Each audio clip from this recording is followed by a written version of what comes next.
I don't remember the exact date. In a place where life and death are separated by only a thin layer of steel, time becomes meaningless. All I know is that it was a freezing winter day on the Bulge battlefield. A thick fog like a shroud enveloped the Ardennes forest, swallowing all sounds, leaving only the haunting roar of the M4 Sherman's engine. I'm Jack, a fresh-faced tank driver barely 20 years old.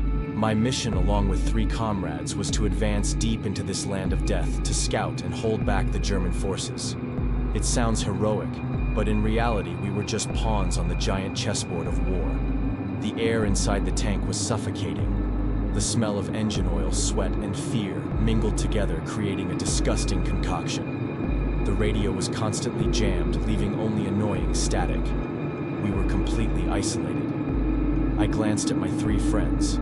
Sergeant Miller, a middle-aged man with a haggard face, was fiddling with a small crucifix on his neck. Private Johnson, a gentle black guy, sat huddled in a corner, his eyes wide with worry. And Gunner Davis, a lanky guy with a familiar smirk, was sharpening his gleaming dagger. "Everyone okay?" I asked, my voice trembling. No one answered. Only the sound of the tank engine and the distant artillery fire. I knew everyone was trying to hide their fear, but I also knew that there was something even scarier than the Germans waiting for us ahead.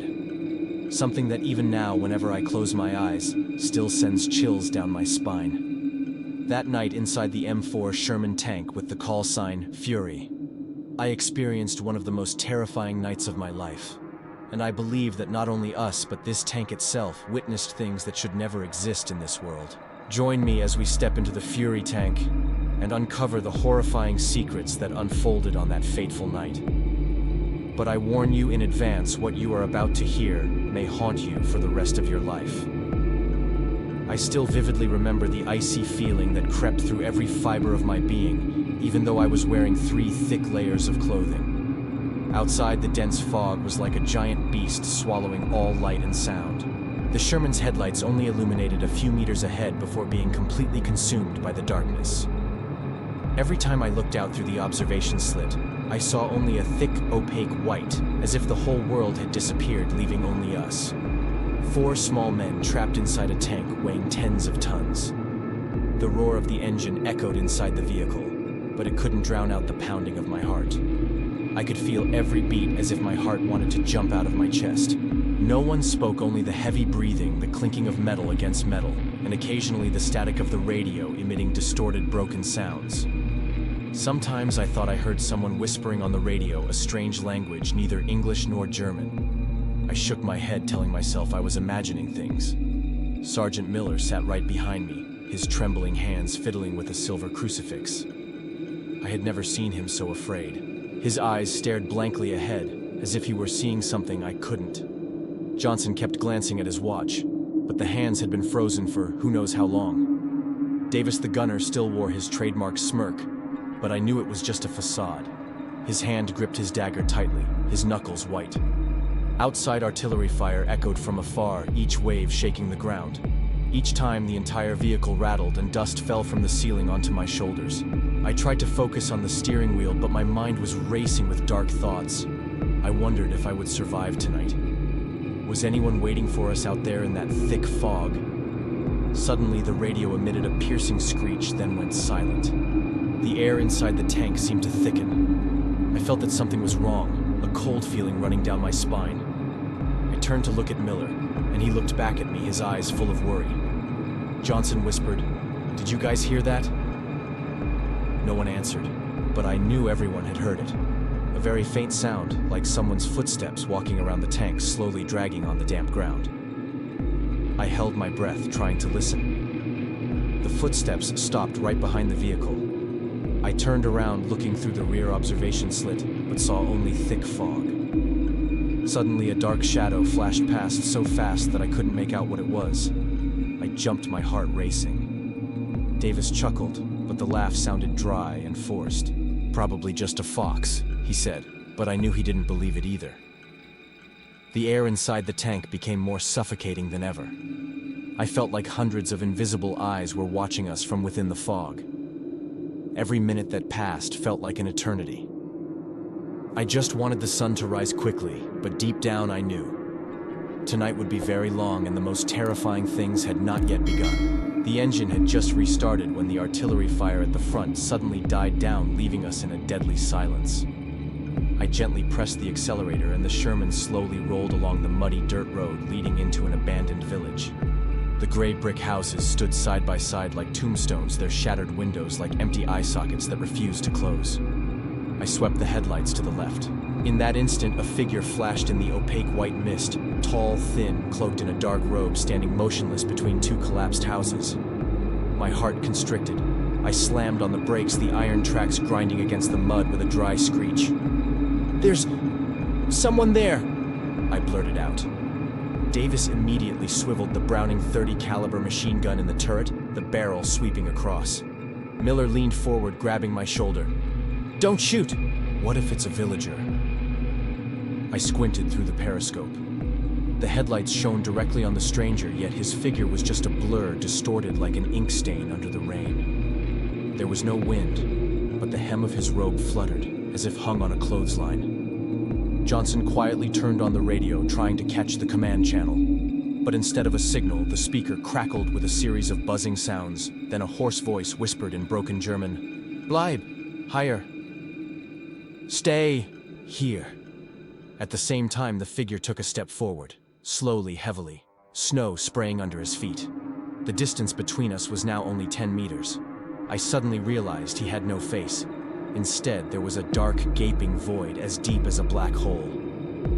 "Warning shot," Miller ordered, his voice cracking. Davis squeezed the trigger. A series of bullets tore through the brick wall next to the dark figure, sparks flashing brightly. But he didn't flinch. I was numb with fear, so I turned on the auxiliary headlights to increase the brightness. The moment the light swept across the dark figure, disappeared. Not a sound, not a trace of smoke, only the mist swirling gently as if it had just swallowed him. "No way," Davis growled softly, his hands visibly shaking. Miller ordered me to drive forward. The tracks rolled forward, the headlights shining on the spot where he had stood. On the muddy snow, there were only half a set of footprints.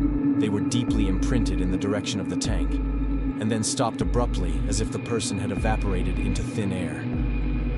Johnson climbed onto the turret, looking down at the footprints. He was about to turn back when he stopped inside the site where he had placed his hand. Condensation formed a clear handprint. From inside the glass, not outside, I hissed softly, "Get down now." But it was too late. A thud sounded from the side of the vehicle right behind me. Then a second, a third, echoing around the body of the tank as if someone was hammering. Davis swept the gun barrel in a circle, muttering curses. Miller quickly recited a prayer, his voice trembling. I tried to crank the accelerator, just wanting to escape the ghostly village. But the Sherman suddenly jerked violently and stalled. The dashboard lights flickered wildly like a dying heart. In the dark cockpit, I heard someone whispering very close to my ear. "Fury," the tank's nickname. Fury turned back. A cold breath brushed against the back of my neck. I spun around. Of course, there was no one there.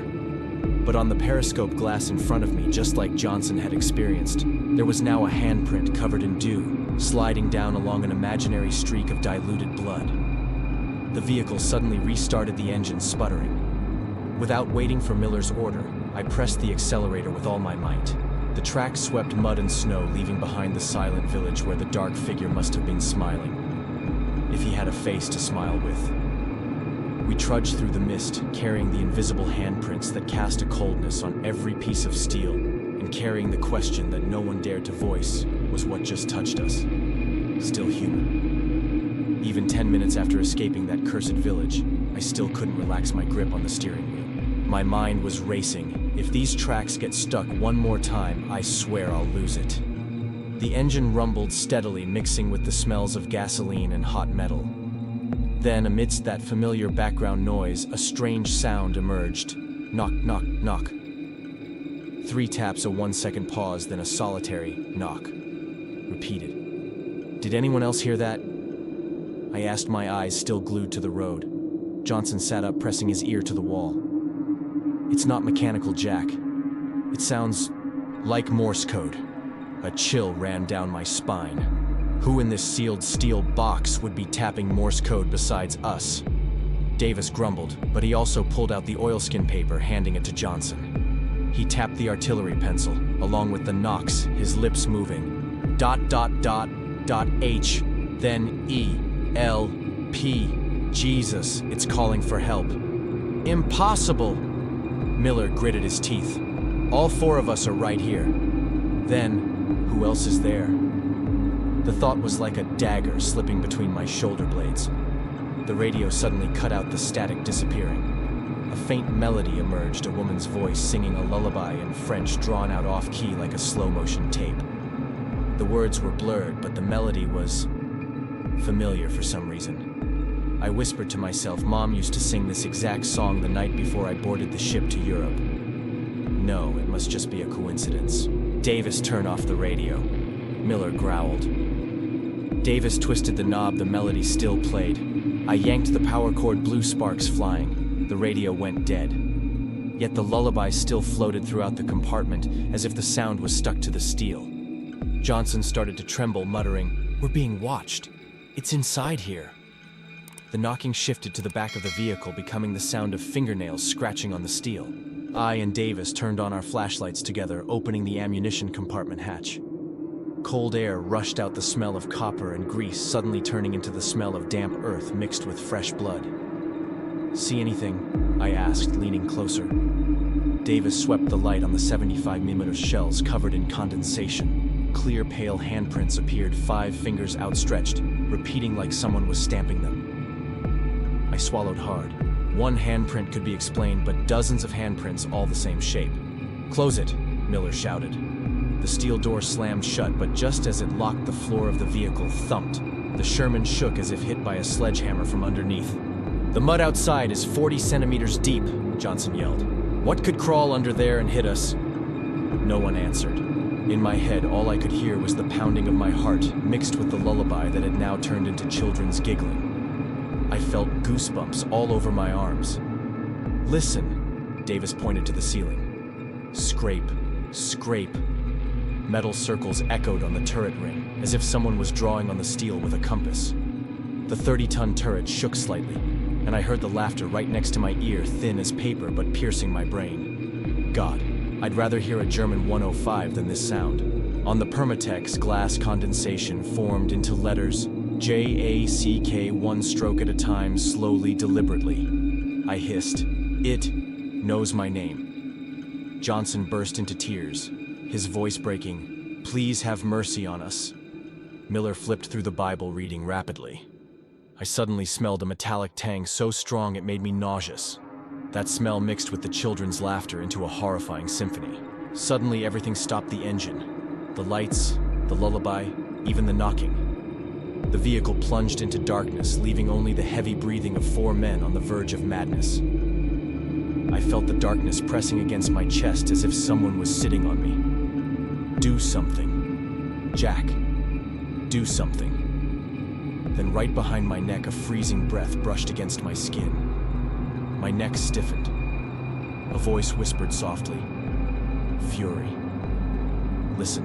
I jumped up, hitting my head on the turret roof, but the pain was nothing compared to the horror in my heart. "Restart it!" Miller shouted. His hand slammed down on the starter switch. The engine roared back to life, the warning lights flashing wildly, the internal siren screaming deafeningly. I slammed it into gear, stomping on the accelerator. Before the tracks could turn, the ammunition compartment opened a crack. A 75mm shell rolled out, the shiny copper engraved with dark red letters, as if written in dried blood, FURYLISTENS. I screamed, slammed the door shut, and drove off like a man fleeing hell. Behind us, the steel body still vibrated slightly, like someone, or something, was laughing along with the resurrected engine. The Sherman Fury lay still in the heart of the Ardennes forest. The engine just shut off, the steel compartment immediately plunging into a silence so thick it was suffocating. Miller whispering, clutching his crucifix, "Lord, protect us. Don't let evil taint our souls." Johnson sniffled, hugging his helmet to his head. "I want out of this iron coffin, Jack. Mom, I'm so scared." Davis scoffed, but the knife in his hand trembled. "Knock it off, take a deep breath, and shut up. Some ghost is gonna love your crying." I tried to take a deep breath, but the air thick with oil and burnt fumes seemed to be stuck in my lungs. Just a few more hours until dawn. Hang in there, Jack. You can't break down here, I told myself, but my heart was still pounding like it wanted to jump out of my chest. My eyelids drooped shut before I knew it, and in that instant I fell into a dream. No, a memory so vivid it was cruel. I stood in a field covered in white mist. Everything was silent, only the sound of my own heartbeat echoing loudly. From afar, shadowy figures floated closer. German gray uniforms, scorched cloaks, skin mottled with black marks. No, don't come closer. I wanted to retreat, but my feet were stuck in the cold mud. One figure broke rank, walking straight towards me. His face was distorted, half of it blistered, melting like dripping wax. Two hollow eye sockets glowed red in the mist. Ghost whispering, but the sound reverberated inside my head. We're sinned. Here. We are still here. I opened my mouth, but no sound came out. The remaining shadows formed a circle around me. Each icy gust pierced my bones, carrying the smell of burnt flesh and gunpowder. Oh God, I shot them. I pulled the trigger myself. Memories flooded back 3 weeks ago in mist as thick as this. I swept the gun barrel at a group of fleeing German soldiers. I could even hear Miller shouting, "Don't let them escape." The shot exploded, the half-track flames swallowing everything. I jolted awake, cold sweat pouring down. It was still dark all around, but the chill from the dream hadn't faded. Me gasping. He's here.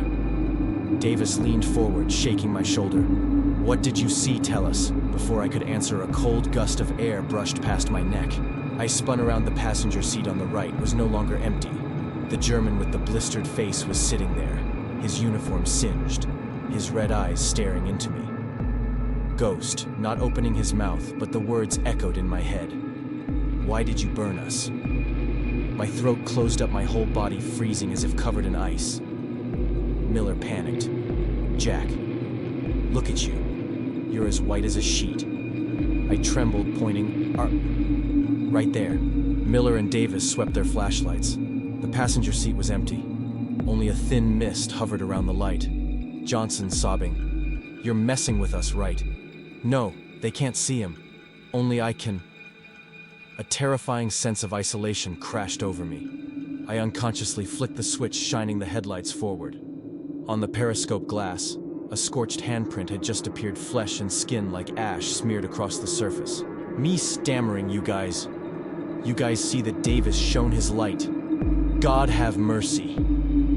Johnson screamed, retreating to the ammunition compartment. Miller trembled, reciting the Lord's Prayer between chattering teeth. The handprint began to drip black liquid onto the dashboard, melting flesh. I smelled the acrid smell of burnt protein, exactly like the smell from my nightmare. He's demanding I pay the blood debt. The ghost reappeared beside me, his voice echoing in my brain. We never left.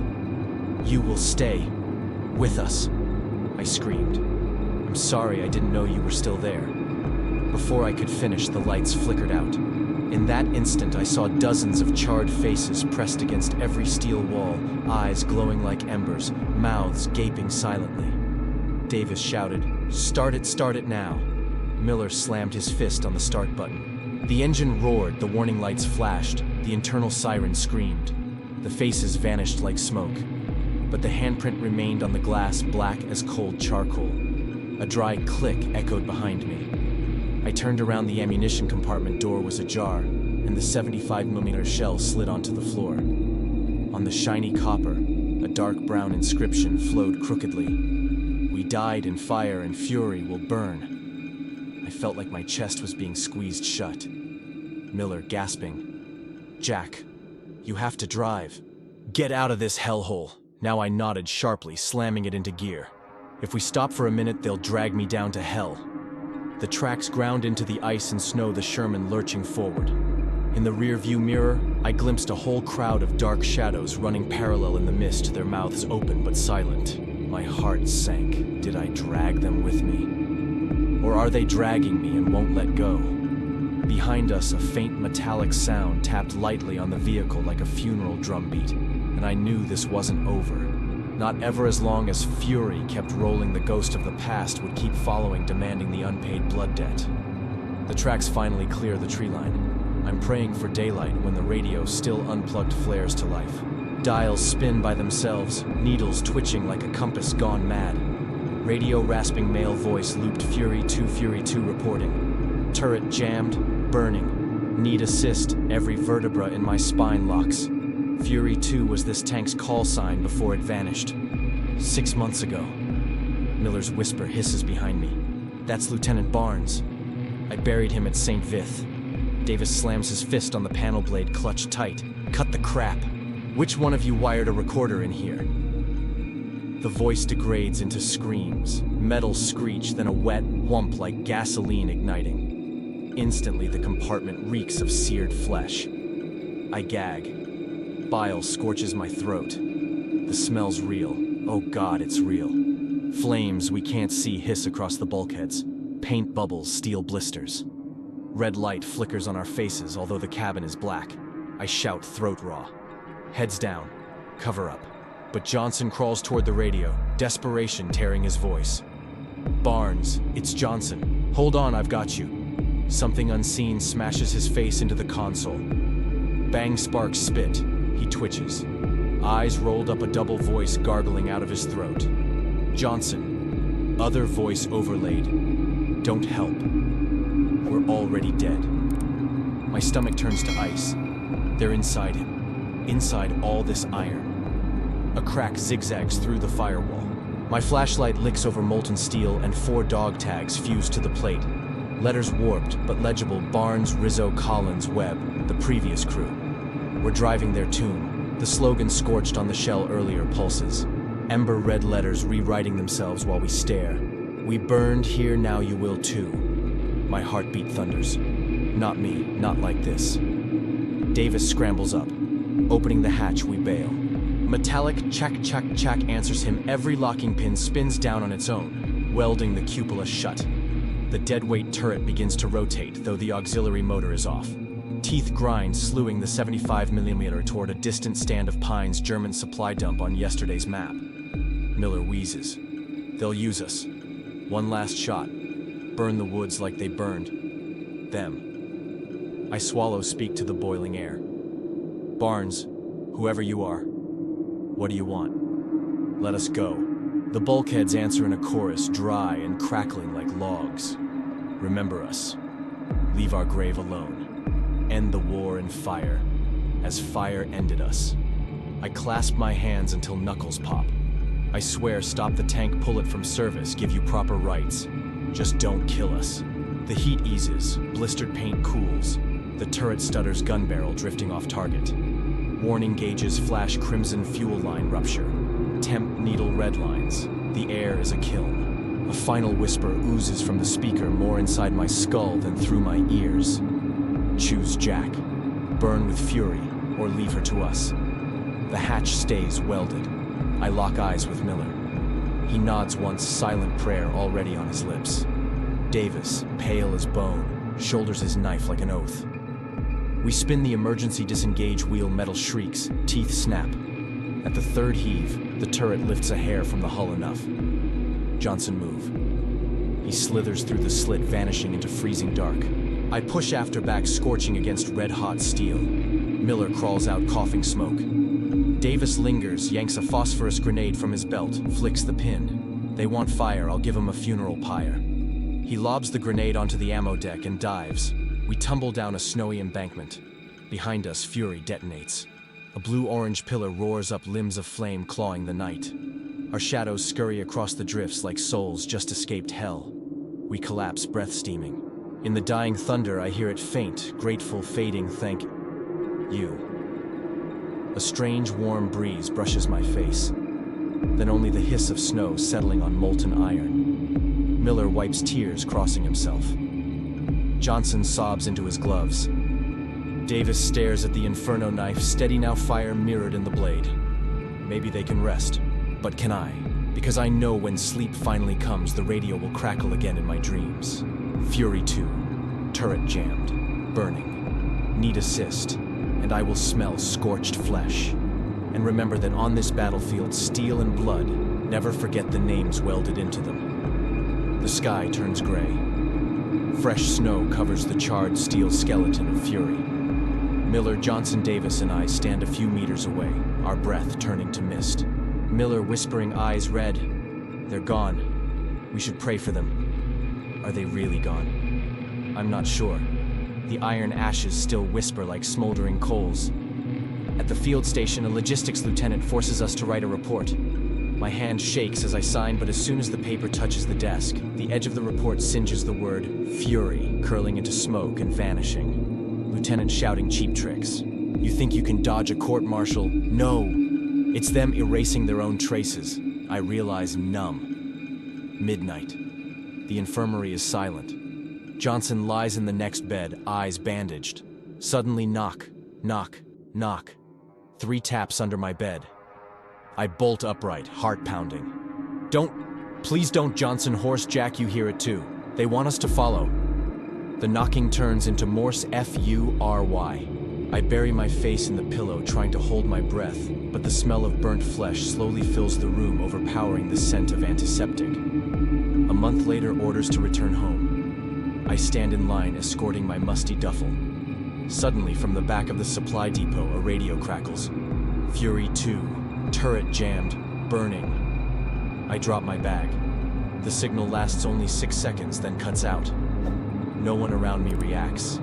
It's as if only I can hear it. You can't escape, Jack. New Jersey dawn. The military train stops at the logistics yard. Fog creeps along the rails just like Ardennes. I'm ordered to guide a batch of brand new Shermans to the port. The lead tank is painted Liberty. I climb in to test the engine. Everything smells of fresh paint. Until I touch the steering wheel, my palm burns. On the metal, a scorched handprint appears just like that night. Me gasping, no. You were supposed to be at peace. I scramble out of the hatch, but the maintenance bay radio blares, Fury 2, Johnson, Barnes, report. The duty engineer looks up. What the hell?